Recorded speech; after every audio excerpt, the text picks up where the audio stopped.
What up gang, Malaysia, Indonesia, Singapura, Brunei. Assalamualaikum, it's your boy Kimis Converto and welcome back to my channel yang semestinya hanya akan borak berkenaan dengan One Piece. So guys, dalam video kali ini kita akan borak berkenaan dengan kemungkinan musuh-musuh ataupun final villain yang akan Luffy hadapi apabila sampainya ke pengakhiran babak dalam siri One Piece ini sendiri kan. So itulah dia kan. Dia nak cerita macam mana, sedih-sedih juga sebab cerita ni, siri ni dah berlangsung begitu lama dan dia telah pun mendapat tempat di dalam hati kita. Dan yalah, setiap yang bermula pasti akan ada akhirnya. Tapi dalam video ni bukan kita nak cerita kesedihan kita tentang perkara tersebut, tapi kita nak meramalkan ataupun kita nak menjangkakan siapakah final villain yang bakal ditempuh oleh Luffy, mungkin ataupun selepas dia jadi Pirate King ataupun sebelum dia menjadi Pirate King. So aku rasa korang pun ada jawapan ni juga. So tonton video ni sampai habis. Adakah pandangan korang ataupun apa yang ada dalam korang punya thought tu ada juga dalam list daripada senarai yang aku akan nyatakan pada dalam video ni. So jom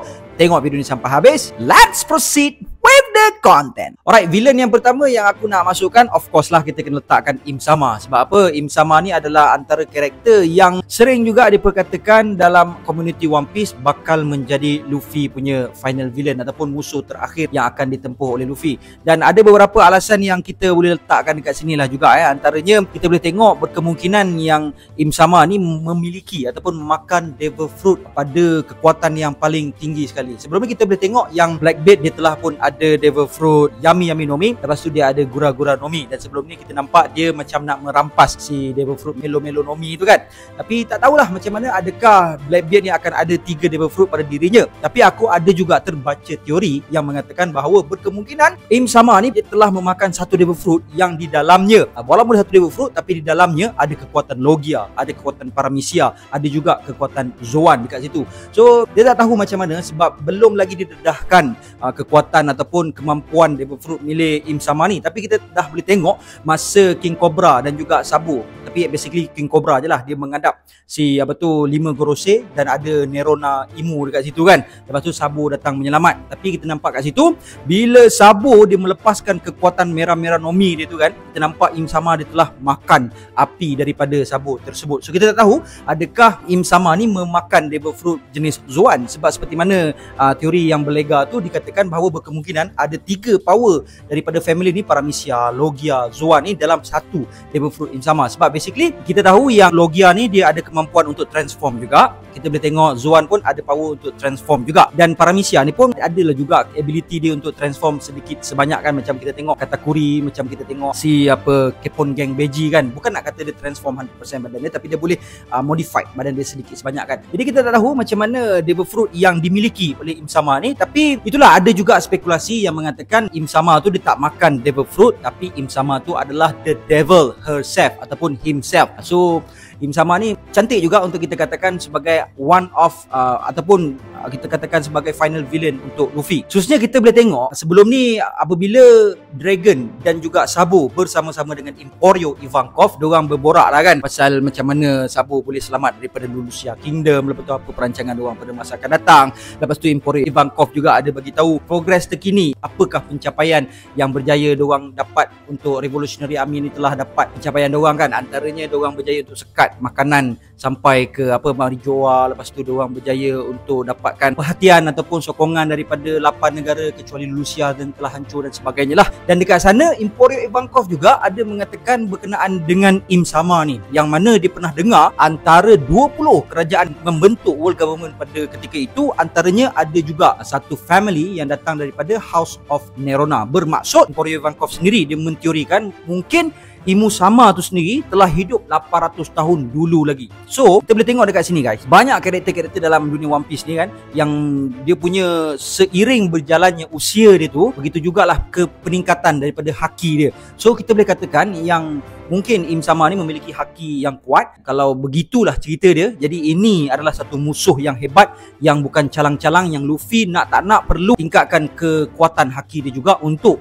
menentang si Im Sama ni. Sebab apa kita petik Im Sama? Sebab dia mungkin adalah musuh tradisi untuk Joy Boy ataupun untuk Sun God Nika. Dan antara pembuktian yang lain adalah kita boleh tengoklah Gorosei sendiri pun dia tunduk di bawah presence of Im Sama kan. Sedangkan kita tengok Sanji Garcia Saturn macam mana kemampuan kekuatan dia kan. Even Sanji pun dia dapat froze kan tubuh Sanji tu, tak boleh nak bergerak, Frankie dan sebagainya lah. Jadi Im Sama ni is worthy of opponent untuk ditempuh oleh Luffy lah. Selain daripada Im Sama, kita juga ada Akainu. Sebab apa kita nak masuk Akainu dalam list kita adalah disebabkan dendam yang terpahat ataupun terbuku dalam hati Luffy kan. Sebab Akainu ni lah yang bertanggungjawab dalam membunuh Ace. Tapi bila kita masukkan Akainu ni kan, kalau kita bahas dari segi dendam untuk Luffy lepaskan bila membunuh Akainu ni, maka dendam dia tu akan terbalas. Tapi kita kena masukkan juga Sabo, sebab Sabo, Luffy dan juga Ace ni adalah sake brother. Jadi kalau kata Luffy nak lawan Akainu, pada aku lah kan, pada aku bukan nak kata fair, tapi dia akan jadi cantik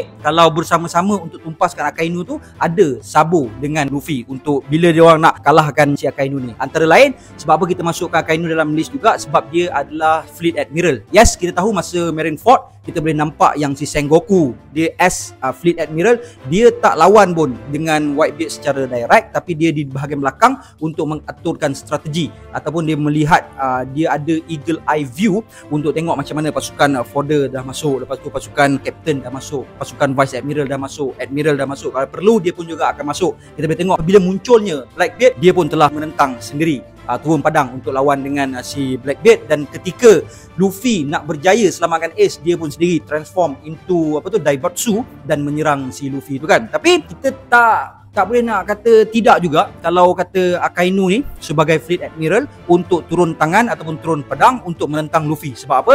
Sebab kita boleh tengok sampai ke sekarang Akainu ni asyik dia macam menyumpah seranah ataupun macam dia tak selesa ataupun dia tak suka dengan position yang dia ada sekarang ni. So kita boleh nampak lah dekat situ sebenarnya pertarungan antara dia dengan Aokiji tu pada aku lah kan. Pada aku match tu bila orang dah nak cabar dia sahut je lah kan, dan end up lepas 10 hari dia menang. Tapi rupa-rupanya macam dia pun tak selesa juga position Fleet Admiral tu kan. Sebab yalah position Fleet Admiral tu adalah antara lain dicalonkan lah kan, nama dia dengan nama Aokiji dicalonkan. Dia sebenarnya macam tak selesa dengan position tu, sebab dengan position tersebut lah dia macam tak boleh nak berada di lapangan sangat kan. Sebab aku tengok dia, yalah dia kan Akainu kan, Akainu api, anjing api ke macam mana, lebih kurang macam gitulah kan. So dia panas dia tak boleh nak duduk saja, dia mesti nak kena turun padang, nak kena fight, nak kena lawan, itu cara dia. Tapi mungkin lepas kita boleh tengok yang Luffy ni is formidable opponent, dia juga rasa nak test lah sikit dia punya power macam mana kan. Dan kalau kita boleh tengok pun antara kelompok ataupun keluarga Logia ni si Akainu ni antara yang paling dahsyat jugalah kan. Dia punya Devil Fruit, Magu-Magu Nomi dia tu, kalau nak dicalonkan untuk menjadi final villain pun pada aku is a worthy opponent juga untuk lawan dengan Luffy. Alright, calon seterusnya adalah Blackbeard ataupun Marshall D. Tish. Marshall D. Tish ni kita tahulah macam mana keadaan dia kan. Dia ni jenis orang yang suka stay back dekat belakang, menghidup peluang, tengok ada ruang, tengok ada chance yang dia boleh saut, baru dia saut, dia keluar. Tengok kat Marineford macam mana. Lepas tu kita boleh tengok macam mana dekat Wano, kita cerita dekat Wano lah. Lepas kita tahu yang dia tak pergi ke Wano, tapi dia tahu ada 3 worst generation yang memiliki poneglyph dekat sana yang dia rasa dia boleh ambil advantage. Dan lepas tu dia buat apa? Dia tunggu dekat Winter Island, sebab dia sendiri bagi tahu salah seorang daripada 3 captain ni, Trafalgar D. Waterloo ataupun Eustace Captain Kidd ataupun Monkey D. Crazy Dragon Luffy akan datang kat situ. Jadi dia tunggulah dekat Winter Island, ternyata yang datang adalah Trafalgar D. Waterloo. Jadi orang macam gini, dia ni pun dikuatiri ataupun dirisaui oleh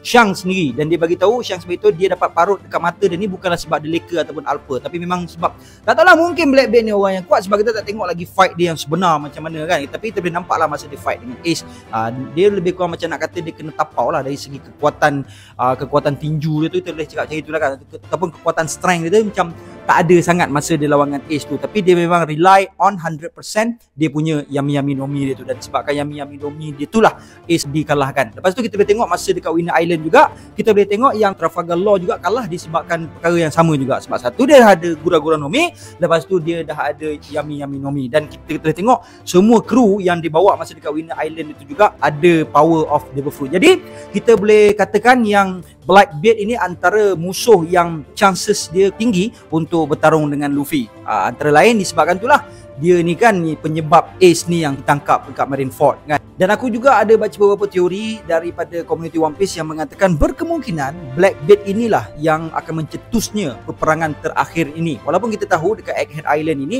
di mana Saint Garcia Saturn telah datang, tapi ada juga kemungkinan orang beritahu itu hanyalah orang kata apa, silap mata Oda je, magic Oda je. Sebenarnya bukan itu adalah cetusan untuk the final war, tapi berkemungkinan Blackbeard inilah yang akan mengakibatkan peperangan terakhir berlaku. Tapi kita tak tahu macam mana keadaan ataupun macam mana cara dia nak cetuskan peperangan terakhir itu. Adakah, so kalau nak ikutkan memang nampaknya macam Revolutionary Army lah yang sangat-sangat munasib sebab dia dah bakar bendera Celestial Dragon. Dan sekarang pun kita boleh tengok kat Egghead Island, Luffy juga sedang, yalah, walaupun dia sedang terterap, terbaring, tapi ada possibility juga daripada situ akan escalate kepada a bigger problem ataupun a bigger incident. Sebab sebelum startnya insiden Egghead ni, narrator sini dah bagi tahu kan, insiden Egghead inilah yang akan cetuskan lebih besar lagi insiden yang akan datang. Tapi ada juga yang menyatakan bahawa Blackbeard ini akan cetuskan peperangan terakhir ini sebab dia ambil basic dia adalah daripada Marineford War, sebab dia yang cetuskan Marineford War tersebut. Jadi berkemungkinan the final war juga adalah cetusan daripada Blackbeard. Sekiranya itulah argument dia, so berkemungkinan yang Blackbeard ini bakal menjadi the final villain untuk Luffy. Alright, sebelum ni kita dapat tahu bahawa si Blackbeard ni dia nak hasilkan a Blackbeard Kingdom, yang mana dia nak mengesahkan Pulau Hachinosu ni, dia nak menghalalkan Pulau Hachinosu ni sebagai pulau yang sah di sisi world government kan. Tapi tidak menutup kemungkinan bahawa dia ni juga akan pursue kepada One Piece. Sebab yalah, dia dah betul satu step orang kata untuk pergi ke level Pirate King kan. Sebab sebelum ni kita boleh tengok yang dia ni adalah imbasan-imbasan ataupun adalah berkemungkinan protege untuk si Rock D. Zebek. Dan kita mengetahui bahawa Rock D. Zebek ini impian dia adalah untuk menjadi the king of the world. Kita boleh tengok kapal Blackbeard pun dia gunakan Sword of Zebek. Lepas tu kita boleh tengok keadaan-keadaan dia ataupun macam mana nak cakap tindakan dia kan dalam mengumpulkan pasukan-pasukan dia, sama juga seperti Rock D. Zebek. So tak mustahil kalau impian dia juga memiripkan yang sama seperti mana Rock D. Zebek, iaitu untuk menjadi the king of the world. Mungkin ini adalah plan awal dia, mungkin ini adalah agenda pertama dia untuk dapatkan hak negara yang sah. Lepas tu mungkin dia akan pergi lebih mendalam lagi, ataupun mungkin dia akan pergi lebih wider lagi. Dia akan dapatkan seluruh negara-negara ataupun pulau-pulau untuk duduk di bawah jajahan dia juga kan. Alright, orang yang seterusnya adalah, dia sebenarnya bukan orang tapi dia adalah Labun. Sebab apa kita nak kata, bukan nak cakap Labun will be the final villain, tapi mungkin Labun ni adalah orang yang terakhir yang dilawan oleh Luffy. It might be juga sebab mungkin lepas lawan dengan Sama, lepas lawan dengan Blackbeard ataupun lepas lawan dengan Akainu, last kali mungkin udah nak buat Luffy ni lawan rupanya dengan Labun rupanya kan. Sebab apa? Sebab sebelum ni masa dekat Twin Capes, masa awal-awal Luffy nak masuk ke Grand Line kan, yang dia berjumpa dengan Crocus, Dr. Crocus kan, kat situ kan ada Labun yang tengah menghanyak kepala dia dekat Red Line tu kan. Sebab apa? Sebab dia sangat-sangat rindukan Rumba Pirates yang sebelum ni berjanji untuk jumpa dengan dia, tapi disebabkan apa diorang ni terpisah sekejap.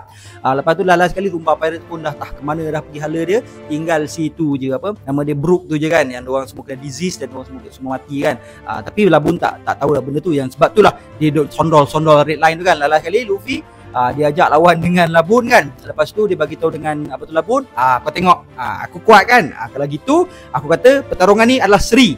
Jadi kau jangan nak hantam-hantam Red Line lagi kan. Sebab apa? Luffy ni kan dia care kepada Labun, takut Labun duk hanyak-hanyak kepala dia. Kan kawan tu dibiol, kawan tu disamdol, terus tak ada kewarasan dalam pemikiran katanya. Jadi Luffy telah challenge Labun, katanya nanti bila aku datang lagi di Twin Capes ini, jom kita sparring balik kan. Lepas tu dia calik dekat kepala Labun tu, dia punya logo, dia punya Jolly Roger kan. Ini kau jangan rosakkan. Aku dah lukis kat kepala kau jangan rosakkan. Sebab ini kalau bila aku datang lagi ni akan jadi marker untuk kau. Jadi lepas ni kita boleh fight lagi. Calon yang seterusnya adalah Kobe. So Kobe ni pada aku juga mungkin sama argument dia macam Labun tadi. Dia juga bukanlah final villain, tapi adalah final person yang mungkin akan bertarung dengan Luffy. Sebab masa dekat Water 7, Kobe walaupun dalam keadaan yang gementar, walaupun dalam keadaan yang macam sure tak sure, tapi dia macam jerit juga, dia laungkan juga, dia bagi tahu bahawa dia akan satu hari nanti akan jadi Admiral. Sebab kita tengok perjalanan hidup Kobe ni adalah terinspirasi daripada Luffy punya attitude, Luffy punya energy kan, Luffy punya iltizam, semangat dia kan. Jadi dia pun rasa macam kalau orang ni boleh, kenapa tidak aku kan. Kobe tu pun dia dah mulalah pursue dia punya career dia. Bermula rasa dekat mana, Shellstown ke, masa awal-awal dia orang selamatkan Zoro kan. Lepas tu ada pasukan Marine datang, walaupun Marine tu rasa macam kita ni membantu pirates ni, sepatutnya kita ni tak boleh macam gitu, tapi kita ni dibantu oleh pirate untuk kita ni terselamat daripada arahan-arahan zalim daripada Captain Morgans ni. So kita salut lah diorang. Tapi lepas ni kita semua kena denda masing-masing kita kan. Lepas tu dia start daripada situ. Garp datang dengan si yang pedang tu, nama apa yang bersama dengan Garp tu kan, Bogart tu kan.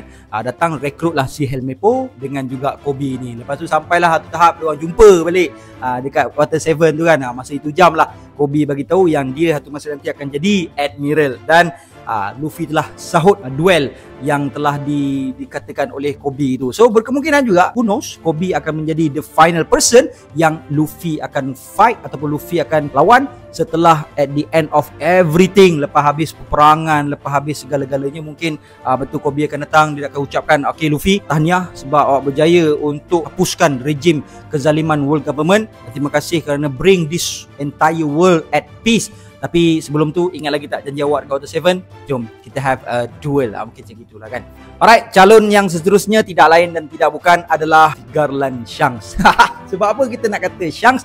Sebab setakat ni kita tak tahu lagi adakah Shanks ni watak dia baik ataupun watak dia jahat. Hati aku sangat-sangat berkeinginan yang Shanks ini dijadikan sebagai watak yang baik lah kan. Walaupun kita ada nampak beberapa keadaan yang lead bahawa Shanks ni adalah seorang karakter yang jahat, tapi pada aku still stick dengan aku punya pendapat aku kan. Walaupun aku rasa macam ada goyah sana sikit kan, tapi aku nak stick dengan pendapat aku yang aku nak mengatakan yang Shanks ni adalah watak yang baik. Tapi kalaulah Shanks itu watak yang jahat, so mungkin dia akan bertarung dengan Luffy atas kapasiti dengan siapa dia bekerja lah. Kalau dia bekerja dengan world government, dia nak tumpaskan Luffy ataupun nak kalahkan Luffy ataupun nak bunuh Luffy sendiri pun, sebab dia bekerja under world government dan dia tak boleh biarkan orang yang macam ini mengganggu gugat orang yang dia kerja ataupun dengan Im-sama ataupun Gorosei ataupun world government lah. Tu adalah antara alasan yang easy guessing lah, iaitu tekaan yang mudah lah kan. Tapi sekiranya kalau Shanks ini adalah orang yang baik kan, yang mana aku rasa dan aku sangat yakin perkara tersebut, so pertarungan antara Shanks dengan Luffy ni juga akan menjadi a friendly sparring. Sebab kita tahu sebelum ni kita boleh tengok Luffy lawan dekat Dressrosa, lepas tu lawan dekat Whole Cake Island, lepas tu pergi dekat Wano Kingdom kan. Kita boleh tengok yang beberapa ketika yang Shanks sebenarnya dia sendiri telah admit kekuatan Luffy. Tapi perjanjian dia macam mana? Perjanjian dia adalah sehingga Luffy menjadi a great pirate, Luffy kena return balik topi yang berlubang disebabkan bagi cocok tu kepada Shanks balik kan. So sekarang Luffy kita boleh katakan lah dia dah seliga Shanks, which is dalam Liga Yonko. Tapi kenapa Shanks masih tak nak jumpa dengan Luffy? So berkemungkinan Shanks akan admit bahawa Luffy is a great pirate until Luffy berjaya kalahkan dia dalam friendly sparring macam ginilah. Barulah okay Shanks, aku dah jadi great pirate, nah topi ni aku pulang balik kat kau. Mungkin macam gitulah. Tapi kalaulah nak dikatakan yang Shanks ni watak jahat, sebenarnya aku agak sedih dan terkilan sikit lah kenapa Oda buat sedemikian. Tapi kita kena sedia untuk terima perkara tu, sebab benda tu pun kita tak boleh nak tolak kemungkinan untuk berlaku juga kan. Alright, calon yang ketujuh yang berkemungkinan akan menjadi the final villain ataupun musuh ataupun orang yang terakhir yang bakal dilawan oleh Luffy adalah The Lurking Legend. Kalau korang tanya aku sebab apa aku masukkan juga The Lurking Legend ni, sebab sebelum ini kita pernah didedahkan ada karakter The Lurking Legend ni kan, dalam seingat aku dalam Jump Fest ataupun temu ramah dengan Oda ke macam mana pada tahun 2018 kalau seingat aku lah kan, yang mana dia ni ada kaitan dengan Whitebeard dan dia ni juga akan menghalang jalan Luffy untuk ke depan nanti. So bila Oda dah terangkan ataupun dedahkan dengan sedemikian, sudah pasti karakter tu wujud. Sama ada karakter tu adalah karakter yang existing ataupun karakter yang lama sebelum-sebelum ini yang mungkin dah telah mati, ataupun lama sebelum-sebelum ini yang telah disorokkan oleh Oda, dia akan muncul balik. Sebab katanya karakter ni adalah dia ada tapi dia bersembunyi di satu tempat dan dia akan muncul satu masa nanti dan dia akan menghalang perjalanan Luffy nanti. Dan dikatakan juga yang dia ni, watak ni ada kaitannya dengan Whitebeard. So antara video-video yang sebelumnya aku pernah buat, aku mengatakan bahawa Shiki is the Lurking Legend lah, orang beritahu macam itu. Jadi kalaulah Shiki is that person, so itu akan menjadi satu perkara yang cantik juga, sebab kita boleh tahu yang Shiki ni sendiri, dia kata dia dah rimas dengan rookies dengan newcomers yang cuba untuk buat nama dekat dalam dunia Lanu ni. Sebenarnya dunia Lanu ni sedemikian katanya, dan dia sendiri akan muncul setelah 20 tahun dan dia akan bawa Hell datang ke dunia One Piece ini sendiri. So kita tak tahu bilakah 20 tahun tersebut yang Shiki ni akan datang, sebab by right sekarang ni dah pun 20 tahun berlalu, tapi bila lagi Shiki nak datang. Dan antara Lurking Legend yang lain juga yang menjadi pilihan hatiku adalah Rock D. Zebek. Sebab sebelum ni kita boleh tengok orang kata flashback untuk God Valley tak diceritakan lagi. Sungguh pun pada ketika itu, yelah kita telah tengok yang itu adalah flashback untuk Kumar. Tapi boleh je kalau nak cerita sedikit sebanyak berkenaan dengan apa yang berlaku dekat God Valley. Sebab kat sana ada pertarungan, ada Garp, ada Roger, ada Zebek, ada Roger Pirate, Zebek Pirate dan sebagainya. Tapi tidak diceritakan sampai habis. Dan sebelum ini masa Sengoku cerita dekat headquarter dulu sebelum ini pun tak diceritakan secara kata apa menyeluruh lah macam mana powernya Rock ni, power ke tak power. Tapi kita boleh tengok lah masa dalam flashback Kumar tu, nampaknya macam Roger dengan Rocks ni nampak macam tak adalah rival sangat. Bukan tak rival tau, dia macam mana, macam kawan-kawan macam gitu tau. Macam mungkin boleh dikatakan Luffy dengan Trafalgar Law dengan Kid macam gitulah. So aku merasakan Rock D. Zebek ni juga boleh menjadi calon untuk The Lurking Legend lah. Sebab kita nak tengok macam mana powernya, macam mana kuatnya, ataupun apa devil fruit yang dia ada, apa kekuatan haki dia yang utama. Adakah Kenbun Shoku ataupun Hao Shoku ataupun Guso Shoku kan. Dekat situ kita nak tengok jugalah kekuatan Rock D. Zebek lah. Tapi mungkin korang ada pendapat yang lain. So aku rasa untuk Lurking Legend adalah itulah Rock D. Zebek ataupun Shiki. Tapi mungkin juga Oda akan tampilkan karakter-karakter yang lain yang belum lagi existed dekat dalam dunia One Piece ni. So mungkin Rock D. Zebek juga kalaulah menjadi salah seorang daripada The Lurking Legend itu, dia juga mungkin akan menjadi the final villain ataupun the final fight yang akan menentang Luffy nanti. Mungkin korang ada jawapan yang lain atau pendapat yang lain, korang boleh tinggalkan di ruangan komen di bawah. And I guess that's all I have untuk perkongsian kita pada kali ini. And see you guys in the next content. And until then my gang, there is no God except Allah. Assalamualaikum warahmatullahi